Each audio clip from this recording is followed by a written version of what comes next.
देखेंगे।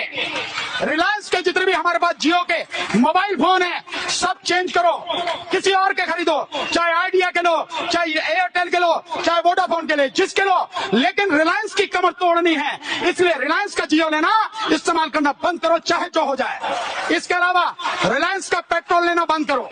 Petrol pump जितने भी हैं रिलायंस के, किसी से पेट्रोल खरीदने की जरूरत नहीं है। रिलायंस के जितने भी उत्पादन है, कोई उत्पादन उसका खरीदने के नहीं है। और इसके साथ साथ ये रामदेव, इस रामदेव के जितने भी उत्पादन है वैसे ही बिल्कुल बेकार है। 60% से ज्यादा तो कचरा ही है, और गाय और गोबर ही खिला रहा, और क्या कर रहा है वो। इसको बंद करो, इसको बंद करो बिल्कुल। तो रामदेव के जितने प्रोडक्ट हैं इनको लेना बंद करो। मैं क्यों कह रहा हूं, क्योंकि रामदेव का पैसा, अधिकतर पैसा आरएसएस के लिए हथियार खरीदने में काम आ रहा है। ये समझो तुम इस बात को। तो हमारे पैसे से हथियार खरीदे जा रहे हैं, हमारे पैसे से हमारे खिलाफ प्रचार किया जा रहा है। इसलिए ये जो दुश्मन है इनकी हम कमर तोड़ेंगे, रीढ़ की हड्डी तोड़ देंगे। और ध्यान रखना, जिसकी रीढ़ टूट जाती है कभी सीधा खड़ा नहीं हो पाता है। ये हमें काम करना है, ये काम हम ही कर सकते हैं, कोई दूसरा नहीं करेगा। हर व्यक्ति को समझाओ, अपने दोस्तों को समझाओ, रिश्तेदारों को समझाओ, अपने बच्चों को समझाओ, ये लड़ाई है, हम लड़ाई के मैदान में हैं। जय सिया राम। आपने ये वीडियो देख ही लिया। किस हिसाब से और क्या हिसाब से बोल रहा है या कथा कथित बातों को बोल रहा है, ये तो उनको सोचना और समझना चाहिए जो वहां पास बैठे हैं, मेरे मुस्लिम भाई और बहन और बेटियां जो भी हैं। उनको इस चीज का चिंतन करना चाहिए कि कहां तक का वो व्यक्ति जो बोल रहा है ये सही है। आपने गाय का गोबर और गाय में तो अंतर कर ही दिया। रही बात पतंजलि वाले के विषय में आपने कहा, तो ये कहां तक का सही है कि जो पतंजलि वाले रामदेव जी है उनका पैसा आरएसएस वाले को आता है, ये कहां तक का सही है। कुछ भी आप कहीं से भी अफवाहवाद उठा के लाकर सामने वाले को यदि बरगलाने का कोशिश करोगे तो ये तो सही नहीं है। इसलिए सही नहीं है क्योंकि हर व्यक्ति आज के डेट में समझदार है। और भाई हथियार खरीदने मदद कर रहे हैं बोलते हो रामदेव, तो क्या AK-47 ला के दे रहे हैं आरएसएस वाले को? आपके पास बुद्धि नाम का चीज है या नहीं है? नहीं होगा तो बुद्धि कम से कम बढ़ाइए। आप जिस हिसाब से बोल रहे हो कि ये कर देगा वो कर देगा, भाई उसका बिजनेस वो क्या करेगा वो उसका टेंशन है। आप अपना देखिए और दूसरे के ऊपर प्रति आरोप कर रहे हो। आज चलो जियो में बोल रहे हो, वो राष्ट्रीय मुद्दा मैं उस पर नहीं बोलूंगा, इसीलिए नहीं बोलूंगा क्योंकि वो व्यक्ति का संवैधानिक रूप से वो उसका निर्णय है कि वो क्या खरीदे क्या नहीं खरीदे। आप कौन होते हो बोलने वाले कि आप इसे ना करें उसे ना करें। यदि मैं बोलने लग जाऊं इसी चीज पर कि हम भी हलाला सर्टिफिकेशन क्यों मांगे, हम तो हिंदू है ना, हमको हलाला से क्या मतलब। यदि यही विचार लेकर हर हिंदू चले तो फिर तो बवाल वाली बात हो जाए। और आपको भी पता है कि हलाला सर्टिफिकेशन जो करते हैं वो किस किस संस्था को चलाते हैं।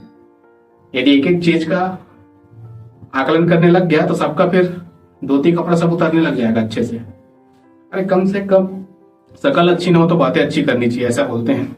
तो आप भी चिंतन करिए। AK-47 चला नहीं रहे आरएसएस वाले, आपको उस पर भी चिढ़ है कि फंडिंग करता है रामदेव। अरे भाई नहीं करता। इस चीज पर आप विश्लेषण करिए, जाकर पढ़िए, जानिए, उसके बाद इस चीज को आप आकलन करिए कि कहां से किसके लिए फंडिंग कौन कर रहा है, हम हलाला सर्टिफिकेशन क्यों दे रहे हिंदू लोग। इस पर चिंतन तो हिंदुओं को करना चाहिए। आप उतने मुस्लिम सभा में हिंदुओं को डायरेक्ट टारगेट कर रहे हो वहां पास बैठ के, तो कहीं ना कहीं सोचा समझी साजिश है या कहीं ना कहीं फंडिंग कहीं ना कहीं पहुंच रहा है, तभी कुछ ना कुछ हो रहा है, अन्यथा नहीं होता मेरे हिसाब से, मुझे ऐसा लगता है। और रही बात गाय और गौमूत्र, वो गौमूत्र से बनते हैं काफी सारी चीजें, वो चीजों को बेचता है और गाय नहीं बेचता रामदेव। अब खाने वाले क्या खा रहे हो तो उनके ऊपर डिपेंड करता है। वैसे तो गाय नहीं बेचता रामदेव, गाय का सेवा करता है। अब इस पर भी कथा कथित बातें बहुत सारी आती हैं कि इतने सारे गाय कहाँ से आए, ऐसा कहाँ से आया, वहां से कहाँ से आया। तो इस पर चिंतन ना उनको करना चाहिए जो उनको एक अपने नाम या फेम के लिए उसको कर रहे हैं। और जियो बाइकआउट करो चाहे BSNL बाइकआउट करो, उससे किसी को कोई फर्क नहीं पड़ने वाला, क्योंकि आपको तो कहीं ना कोई सिम चलाना ही पड़ेगा, जीवन यापन करना है। इलॉन मस्क का तो नहीं बोल सकते क्योंकि वो भी ट्विटर का ही है। ऐसे बड़े बड़े सेलिब्रिटी हैं उनको तो नहीं बोल सकते हैं। कोई बोलता है थूकता हूँ करके, कोई बोलता है कुछ करता हूँ करके। इस पर आपको नहीं लगता कि ये विवादित चीज है? अभी यूपी में चल रहा है, हाल ही का केस है, नाम बदल कर रहा है। कोई वैष्णव ढाबा रख रहा है, कोई शिव ढाबा रख रहा है, कोई कुछ ढाबा रख रहा है, लेकिन लास्ट में मालिक का पता चलता है कि कोई मुस्लिम कम्युनिटी का है, तो फिर ये कहां तक है? आप नाम तक को तो छुपा के रख रहे हो और हिंदुओं को टारगेट कर रहे हो, तो ये कहां तक का सही है? हिंदुओं भी ऐसे जयचंद बैठे पड़े हैं, बने पड़े हैं, जयचंद जयचंद जयचंद जयचंद, टोटल जयचंद बने पड़े हैं कि एक भी हिंदू आकर बयानबाजी नहीं देते हैं। लेकिन कांग्रेस वाले उसी चीज पर सवाल भी कर देते हैं ना कि वो जाति जनगणना करेंगे। ये जाति जनगणना कर सकते हैं, लेकिन नाम सही से नहीं बताने पर इसका मुंह नहीं खुलता, भक्का नहीं फूटता, ऐसा वाला विषय आता है। तो इस पर चिंतन करिए और आप अपना विवेक के अनुसार थोड़ा से, जो भाई साहब का वीडियो पहले देखे उनको भी थोड़ा से बोलिए और समझाइए कि किस हिसाब से वो बोल रहे हैं, कि कहाँ से क्या फंडिंग आ रहा है। हलाला सर्टिफिकेशन का भी देखिए कि कहाँ से क्या क्या फंडिंग चल रहा है, किस किस संस्थान को चल रहा है, उसके बाद आकलन करिए। मैं तो बोलता हूँ ये जिस हिसाब से बोल रहे हैं कि मुस्लिम ने इनसे वो मत खरीदे, उनसे वो मत खरीदे, तो हिंदू भी ऐसा चालू कर दे तो जहां तक कार्य बराबर का होगा, वरना एक तरफा चलते रहेगा।